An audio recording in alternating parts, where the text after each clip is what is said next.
Hello students, आज का chapter है ट्रिग्नोमेट्री। ट्रिग्नोमेट्री में हम पढ़ेंगे क्या, वो देखिए। ये क्या है, आपका एक बना हुआ है राइट एंगल ट्रायंगल। ओके, इसमें तीन चीजें होती हैं, perpendicular, base and hypotenuse. Okay, perpendicular को लंब बोलते हैं, बी से बेस होता है जिसे हम आधार बोलते हैं, एच से हाइपोटेन्यूज जिसे हम कर्ण बोलते हैं। ओके, इसमें एक मेन फॉर्मूला है, जैसे एक मंत्र, पंडित बद्री प्रसाद हर हर बोले सोना चांदी तोले, ये लिखा हुआ है यहाँ पे। पंडित बद्री प्रसाद हर हर बोले सोना चांदी तोले। Perpendicular, base, perpendicular, hypotenuse, hypotenuse, base. Okay, सोना चांदी तोले, साइन कॉस टेन। ओके, तो इसमें साइन होता है, कॉस होता है और टेन होता है। साइन का फॉर्मूला होता है परपेंडिकुलर बाय हाइपोटेन्यूज, कॉस का फॉर्मूला होता है बेस बाय हाइपोटेन्यूज और टेन का फॉर्मूला होता है परपेंडिकुलर बाय बेस। इधर देखते हैं हम, जो ये है हमारा, अगर हमें वहाँ पे कहेगा sign A, cos A, ten A, cosec सेक या कॉट, उसमें थीटा की जगह ए लिखा रहेगा, बी लिखा रहेगा या फिर सी लिखा रहेगा। ओके, अगर वहाँ पर ए है, यानी कि यहाँ पर बन रहा है एंगल, तो इसके जस्ट सामने वाला परपेंडिकुलर होगा, side opposite to angle A. अगर एंगल ए है तो उसके अपोजिट जस्ट उसके सामने वाला परपेंडिकुलर है, और ये साइड है हाइपोटेन्यूज और साइड ये हमारा बेस।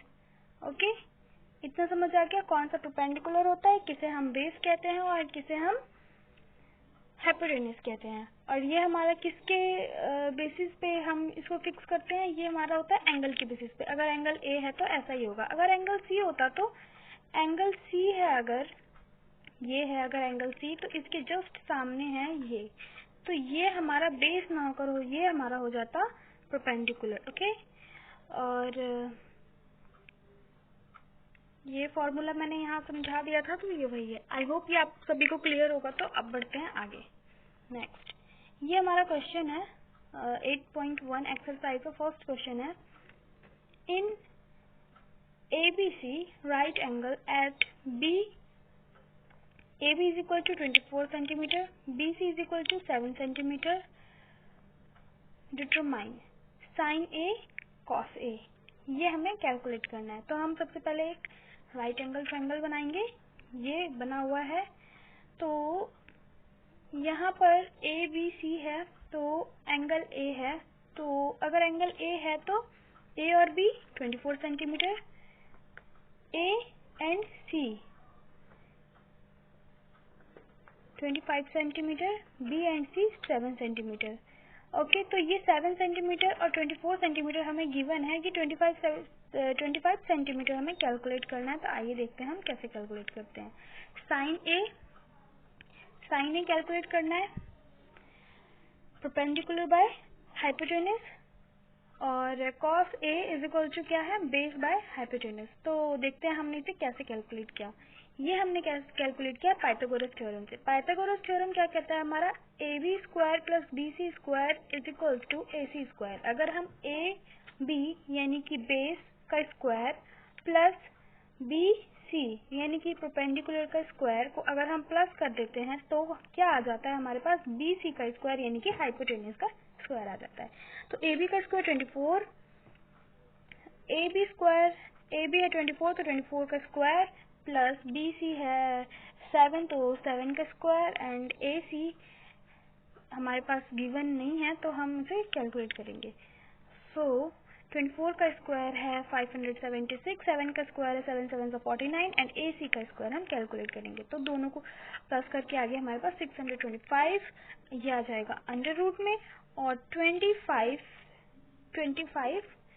इंटू 25 करने पर हमारे पास आता है 625, रूट हटा देंगे तो 25 आ जाएगा। तो AC हमारे पास कितना आ गया, 25 सेंटीमीटर। पता चल गया 25 सेंटीमीटर कैसे कैलकुलेट किया था।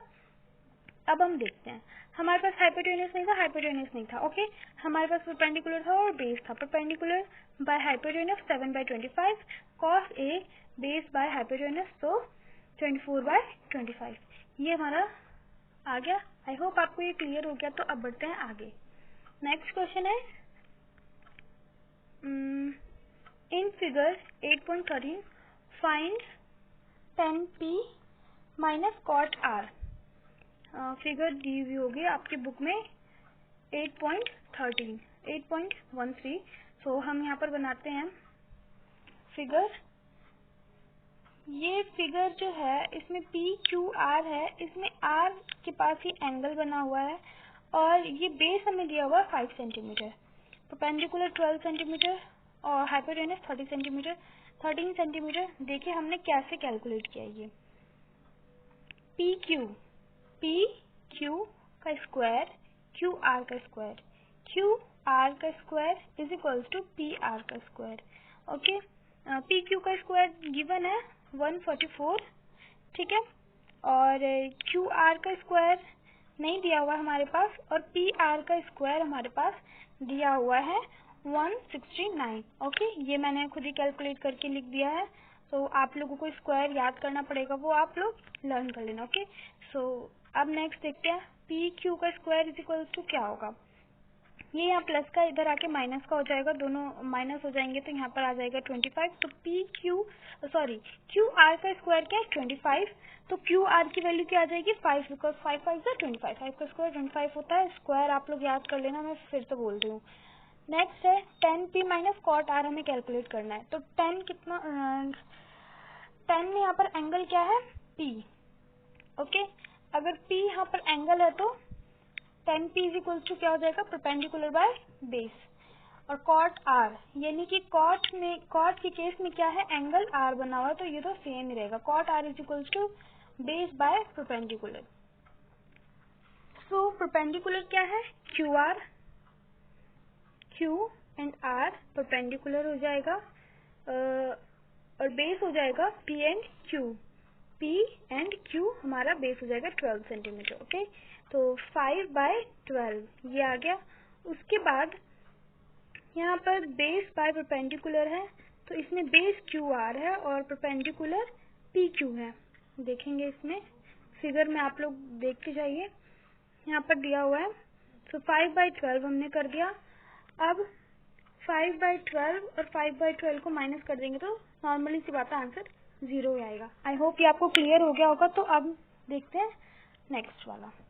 नेक्स्ट क्वेश्चन थर्ड है if sin a is equals to 3/4 calculate cos a and tan a। Okay, so अब हम एक फिगर बनाते हैं, ठीक है, a b c sin a cos a tan a पूछा, यानी कि यहाँ पर एंगल a है तो एंगल a बनाया हमने। sin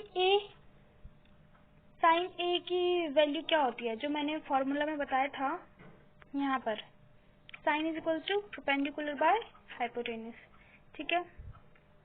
तो यहाँ आ गया परपेंडिकुलर बाय हाइपोटेनस, यानी कि परपेंडिकुलर क्या है 3 और हाइपोटेनस 4। ओके, और cos a क्या होता है हमारे पास बेस बाय हाइपोटेनस होता है और tan a होता है परपेंडिकुलर बाय बेस। तो हमारे पास गिवन ये हमें एक कैलकुलेट करना पड़ेगा, बेस हमें कैलकुलेट करना पड़ेगा, ठीक है। बेस हम कैसे कैलकुलेट करेंगे पाइथागोरस थ्योरम से। ओके, ये हमने रेशियो में माना है इसे, ये हम किसे मान के चल रहे हैं रेशियो में, तो हमने यहाँ पर k लिख दिया है। ab is equal to 4k² minus 3k², ये अंडर रूट में आ जाएगा। 4 4 4 तो 16, तो 16k², 3 3 9 9k²। नेक्स्ट आ जाएगा यहाँ पे, इसको और इसको माइनस कर देंगे तो 7k² बच जाएगा हमारे पास, तो अंडर रूट 7k आ जाएगा। तो ए भी हमारा कितना आ गया 7k। अब हमें इसे सॉल्व करते हैं। cos a is equals to क्या है बेस बाय हाइपोटेनस, बेस आ गया हमारे पास 7k अंडर रूट में और हाइपोटेनस आ गया 4k, k से k कट गया तो √7/4 आ गया। cos a कितना आ गया √7/4। अब tan a का क्या था परपेंडिकुलर बाय बेस, तो परपेंडिकुलर क्या था हमारे पास 3k by under root 7k, k से k कट जाएगा तो बच जाएगा 3/√7। ये आई होप आपको क्लियर हो गया होगा। तो अब बढ़ते हैं आगे। नेक्स्ट क्वेश्चन में गिवन है sin theta is equals to 13/2। तो sin थीटा क्या होता है हाइपोटेनस बाय बेस, हाइपोटेनस 13 हो गया और बेस 12 हो गया। Calculate all other trigonometric ratio, यानी कि हमें सेक दे रखा है, हमें साइन कॉस टेन कॉसिक सेक तो वही रखा है और कॉट भी कैलकुलेट करना है। साइन कॉस टेन कॉट और कॉसिक हमें कैलकुलेट करना है, ये दे रखा है, ये सभी हमें कैलकुलेट करना है। तो सबसे पहले हमारे पास गिवन है 13 और 12, यानी कि हमारे पास बेस गिवन है और हमारे पास हाइपोटेनस गिवन है, तो हमें कैलकुलेट करना है perpendicular. So perpendicular is equals to 13 के स्क्वायर माइनस 12 के स्क्वायर अंडर रूट में आ जाएगा ये। अब इसको सॉल्व करना है, आप समझदार हैं। 13 का स्क्वायर 169 के स्क्वायर, 12 का स्क्वायर 144 के स्क्वायर, ये अंडर रूट में आ जाएगा, माइनस करके यहाँ पर आ जाएगा 25 के स्क्वायर अंडर रूट में, और यहाँ आ जाएगा 5 5 से 25, तो इसका आ जाएगा 25 के। ये हमारा आ गया आंसर। आंसर तो नहीं आया अभी, ये हमारा आ गया परपेंडिकुलर। परपेंडिकुलर आ गया 5 के और बेस हो गया हमारे पास 12 के और हाइपोटेनस हो गया हमारा 13 के। इसे आप याद रखिएगा, हमें क्वेश्चन में फिल करना पड़ेगा। Sine theta is equals to perpendicular by hypotenuse, तो परपेंडिकुलर बाय 5 के और हाइपोटेनस बाय 13 के इज इक्वल्स टू 5 बाय 13। आप यहाँ फिगर में देखते भी रहिए। Cos theta is equals to base by hypotenuse, base है हमारे पास 12 तो 12 के और हाइपोटेनस है 13 तो 13 के, तो इसका आंसर आ जाएगा 12 बाय 13। के से के कटता जा रहा है, आपको पता होगा। Tan theta is equals to perpendicular by base, perpendicular 5 के बाय बेस है 12 के, तो 12 के से के कट जाएगा तो हमारे पास आ जाएगा 5 बाय 12। ओके, अब इतना तो आपको समझ आ ही गया होगा, तो आई होप कि आप कॉट थीटा और कॉसिक थीटा कैलकुलेट कर ही लेंगे। आई होप कि आपको ये समझ आ गया होगा। तो अब बढ़ते हैं आगे। अब ये आ गया 18.1 का 7th क्वेश्चन। मैंने कोई क्वेश्चन छोड़ा? हाँ, मैंने 6th क्वेश्चन छोड़ा है। आपको ये 6th क्वेश्चन खुद करना है, ये बिल्कुल सेम है। 6th क्वेश्चन में 7th क्वेश्चन में क्या है, ये थोड़ा अलग है। If cot theta is equals to 7 by 8, cot theta का फॉर्मूला क्या बताया था मैंने? Base by perpendicular. तो बेस हमारे पास यहाँ पर 7 है और परपेंडिकुलर हमारे पास 8 है। Evaluate 1 plus sine theta into 1 minus sine theta divided by 1 plus cos theta into 1 minus cos theta. इसे हमें इवैल्यूएट करना है, तो हम इसे करते हैं। एक हम पहले एंगल बना लेते हैं, ठीक है। सबसे पहले बनाते हैं एंगल, तो उसमें हमारे पास बेस 7 के है और परपेंडिकुलर 8 के है। तो अब हम इसको हाइपोटेनस कैलकुलेट कर सकते हैं पाइथागोरस थ्योरम से। हमने पाइथागोरस थ्योरम लगाया, 8 के स्क्वायर प्लस 7 के स्क्वायर अंडर रूट में आ गया हाइपोटेनस। उसके बाद 8 8 64 प्लस 7 7 49, स्क्वायर प्लस इन दोनों को प्लस कर देंगे तो 113 के square is equals to hypotenuse, तो हाइपोटेनस आ गया अंडर रूट 113। ओके, ये क्लियर हो गया।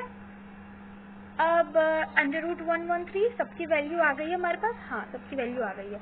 अब हम सबकी वैल्यू यहाँ पर इस क्वेश्चन में पुट करते हैं। नेक्स्ट क्या है? Sine theta is equals to perpendicular by hypotenuse. So perpendicular क्या था हमारे पास? 8 के एंड हाइपोटेनस था 113 अंडर रूट में के से के कट गया, तो साइन थीटा आ गया 8 by under root 113। Cos theta is equals to base by hypotenuse 7 के बाय 113 अंडर रूट में के आ जाएगा, के से के कट जाएगा तो 7 बाय अंडर रूट 113 आ गया। ओके, अब यहाँ पर देखिए, हमने 8th क्लास में पढ़ा था A square minus B square is equals to A plus B into A minus B, ठीक है।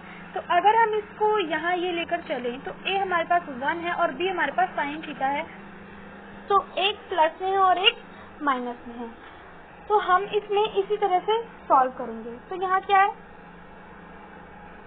ए प्लस बी, ए माइनस बी, ठीक है। तो ए हमारे पास 1 है, 1 माइनस साइन स्क्वायर थीटा, ठीक है।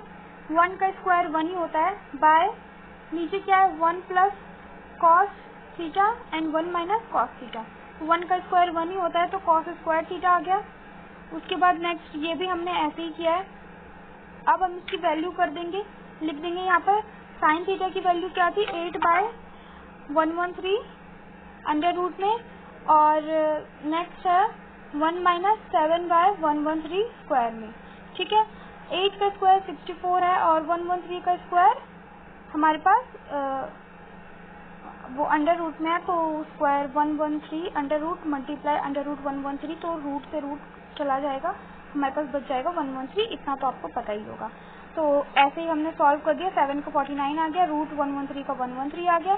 ठीक है, फिर 113 से यहाँ ये 113 कट गया, तो यहाँ बच गया हमारे पास 49/64। तो ये हमारा हो गया क्लियर, 49/64। अब नेक्स्ट देखते हैं, इफ ये एक्चुअली सेम है नहीं, 8th क्वेश्चन हम देखते हैं। 3 cot A is equals to 4, तो cot A is equals to 4/3 आ जाएगा, बिकॉज 3 यहाँ मल्टीप्लाई में है, तो इधर आके हो जाएगा ये डिवाइड में। ठीक है, तो हम यहाँ पर देखेंगे base by perpendicular is equals to 4/3।